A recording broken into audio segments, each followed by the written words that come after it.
Hello everyone and welcome to my 500th Star Wars review.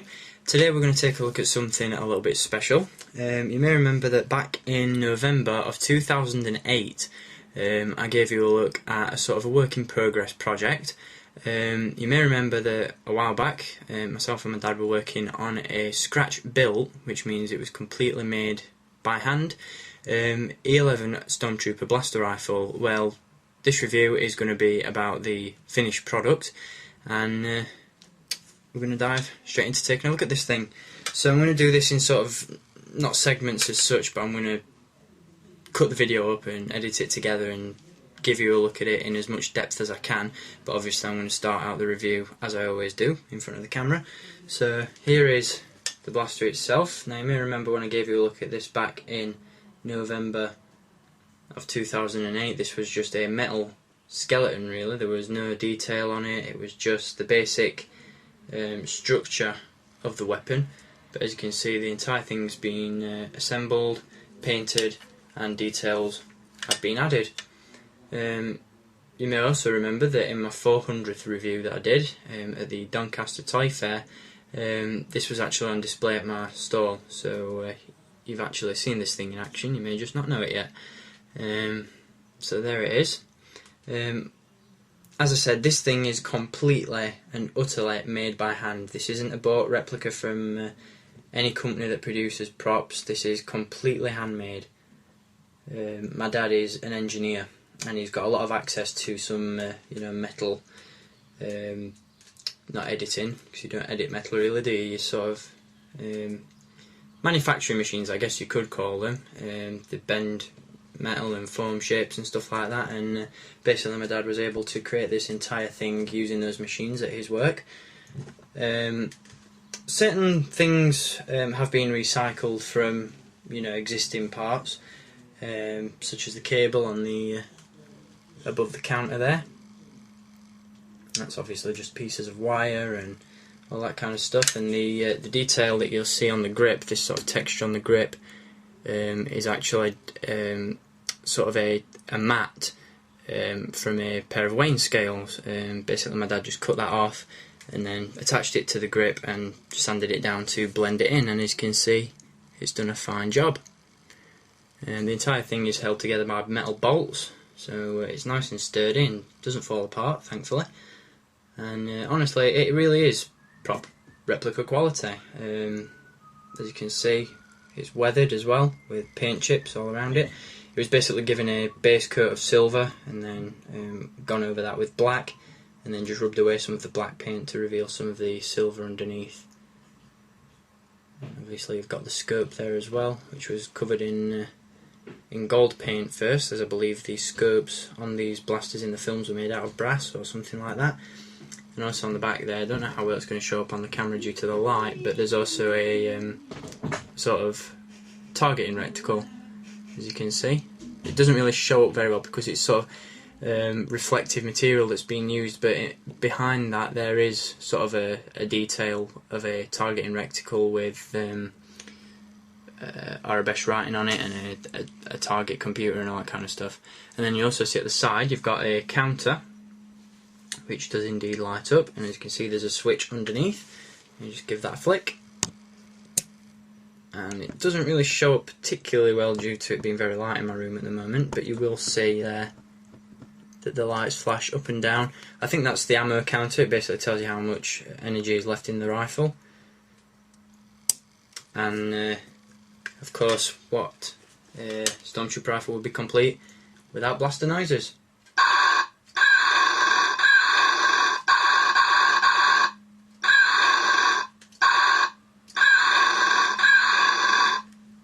Basically, what all that is just the speaker that was ripped out of a Hasbro Stormtrooper rifle and inserted into this rifle. The speaker is found behind this little piece at the back, which I've forgotten how to remove. But the speaker is basically in the length of the blaster, and there's also an LED in the end that lights up. So it doesn't have the more advanced sort of blaster core system inside it that has all the you know, the accurate sounds from the movie and stuff like that. They cost a pretty penny. So it's basically, as I said, it's just Hasbro electronics ripped out and inserted into this. The batteries are all held here in the magazine, as you can see. Okay, good look at that, and they just slot away and they're barely even noticeable. And then, as I said, you've just got minor details on there just to finish the blaster off. The stock does fold out as well, although given the limited space that I've got at my desk to review this thing, I'm not going to bother undoing it because I'll be here forever, and also I'll probably end up like breaking it or something stupid like that, so just going to keep it nice and safe for now. Probably what I'll do is take a few photos of this and show it at the end of the video, just so you can get a look at it in a little bit more detail, because obviously due to the lighting in my room, you're not getting a whole lot of detail picking up on camera. So I'll include some photos at the end, and I'll also give you a look at this thing from in front of the camera as well, just to give you a better look in better lighting. But you basically get the idea. Up inside, in fact no, I tell a lie, I think it's just up the grip there. My dad got some metal numbers and just attached them to the inside of the gun, and a little bit of a nerdy factor in there. It just says 229 up there in the behind the grip, so that's pretty cool as well. Hope you're getting a decent look. The detail in this thing is just absolutely amazing, and the fact that it's all built from scratch and handmade is just superb. My dad's done a fantastic job on it, and I've told him time and time before that his talent is wasted as a motor vehicle engineer. He should be making props for Lucasfilm. So I'll be getting a look at some of that technical detail inside. Very, very cool indeed. And before I move on to giving you a look at this thing in more detail from in front of the camera and also in a small slideshow, I'm going to give you a look at some technical drawings that my dad used as inspiration, because these are really, really cool, and they also add to the sort of authenticity of the whole thing, if you ask me. So there we go. Probably don't show up that well, but still very cool nonetheless. And as you can see there, yeah, there we go. That's just a template that my dad followed by Jeff Allen, who drew up this template of the blaster for reference. There were a lot more technical drawings involved, so that my dad got all the measurements correct and all that kind of stuff. But I don't have them actually. I think he's either left them at work or he's discarded them because they were in a big A4 folder, but he doesn't have them anymore. So there it is. There is the Scratchbuilt E-11 blaster rifle that you've all been wanting to see for quite some time. As I said, the video isn't over yet. I'm going to give you a better look at this thing in more detail with some photographs and some more video footage, so keep watching. But this is going to do it from me, and you're not going to have the joy of seeing my pretty face in this review anymore, so I'll call it quits for now, and I'll see you in the next part of the review. And we're back. So as I said, I'm going to give you a closer look at this thing from in front of the camera. As you can see, this is the display, not cabinet, case that my dad made for it. Once again, completely handmade. The base just there is basically a piece of wood with a risen up bit on it, and as you can see, it's got reflective material underneath just to give it that Master Replica's prop look. You've also got a couple of clear plastic stands that hold the blaster in place in the case. And I'm hoping that the lighting is a little bit better in this room, and that it gives you a closer look at all the detail that's gone into the rifle itself. Such as there, as you can see, the cables around the counter area. And I'll give you a closer look at it.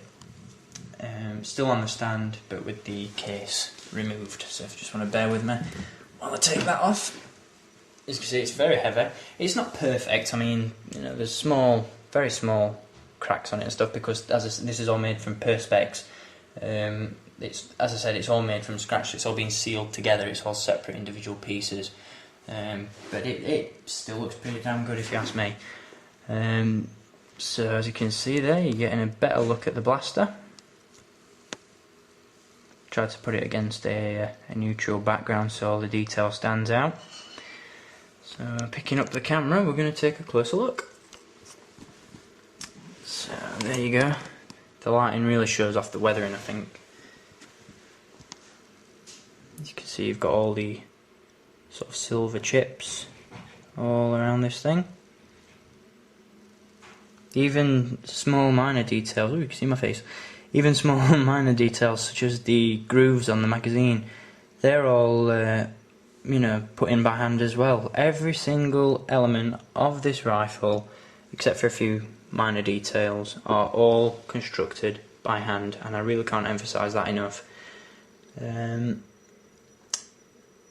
I said, the scope has, I don't know how well it's going to show up in this room, but you'll be able to see there, once again you've got that, you can see it a little bit better now, you've got that sort of targeting computer. Turn your heads guys, I've only just realised I'm showing this vertically instead of horizontally, but you can see that targeting computer detail on there.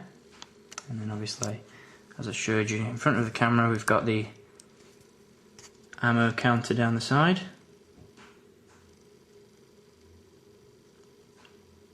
Superb detailing and accuracy once again. Got the little clip on the back, once again handmade.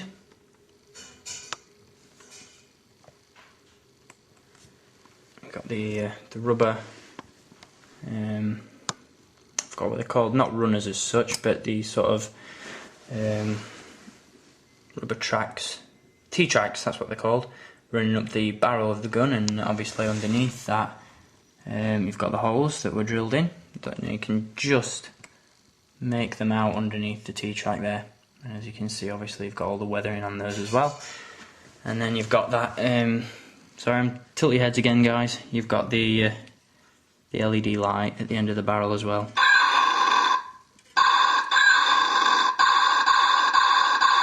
That lights up.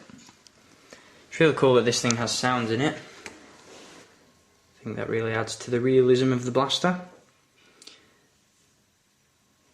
And as I said, the stock underneath the barrel does indeed fold out, but it's incredibly awkward to do, and I don't want to wreck it on camera, so I'm going to do that later on in the day, and I'll take some snapshots of it and post them at the end of the review. And I'll also create a photo album for this blaster over on my Facebook page, so if you haven't followed that already, be sure to check out facebook.com, of course, /SithLord229.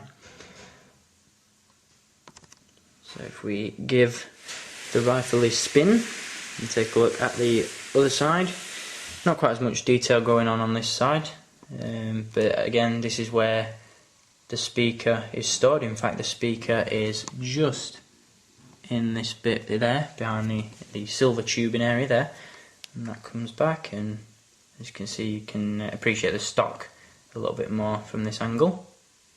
You can see that it sticks out a lot more.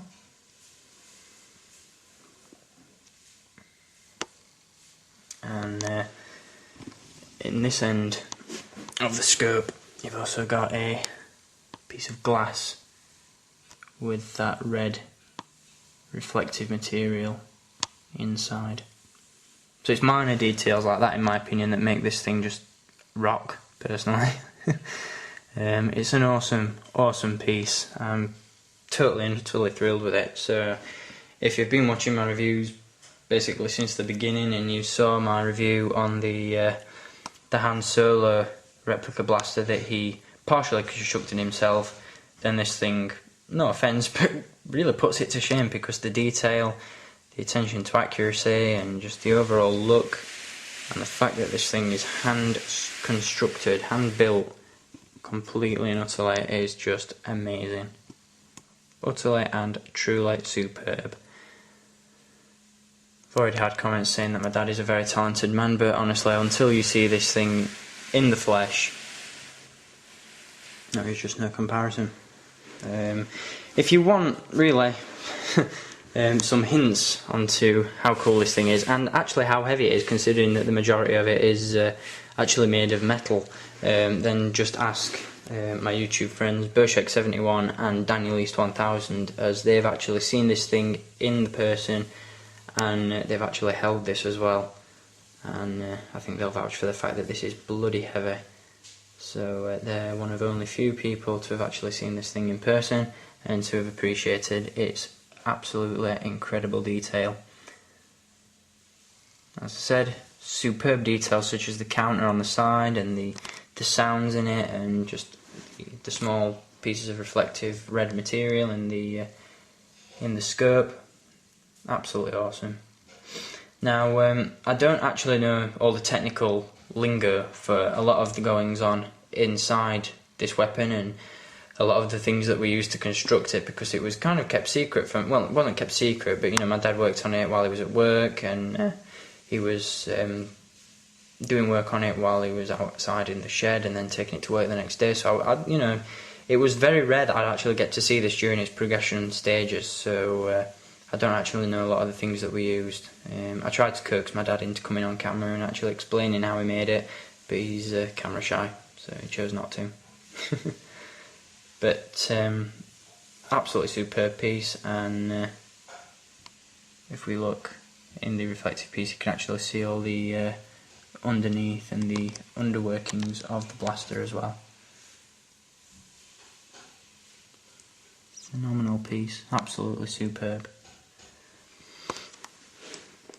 So stand the camera back up and replace the case, as it were.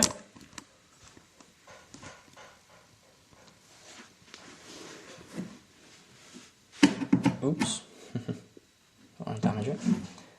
And as I said, I hope you've enjoyed my 500th Star Wars figure review. Well, Star Wars review, obviously it's not a figure.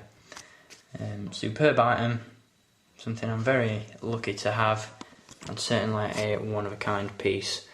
I'm trying to convince him to take commissions, so if you want one of these, well, I can't promise anything, but send me your name and I'll take it into consideration, and hopefully somewhere down the line my dad will change his mind and he'll decide to make these for commissions. So there you go. So I'm going to leave you with some photos of the blaster now, just to give you a closer look at some of the details of it. I'm going to go really in depth and show you all sorts of different aspects of this rifle. Might even get my dad to take the photos himself, because he's quite the photographer as well. See, he's a man of many talents. And he also wants to see this video before I upload it to YouTube, so he's going to probably go all red-faced and blush a little bit when he realises how much I've bigged him up in this review.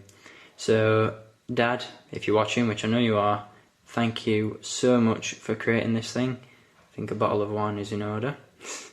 And I hope that you guys watching have enjoyed my 500th Star Wars review. And I'll be back with many more very soon.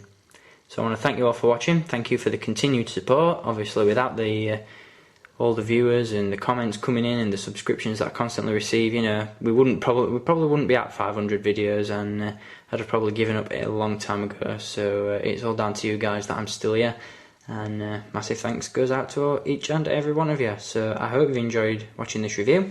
Stay tuned for many more, and as always, I'm sure you know the drill by now. Keep collecting, and may the Force be with you.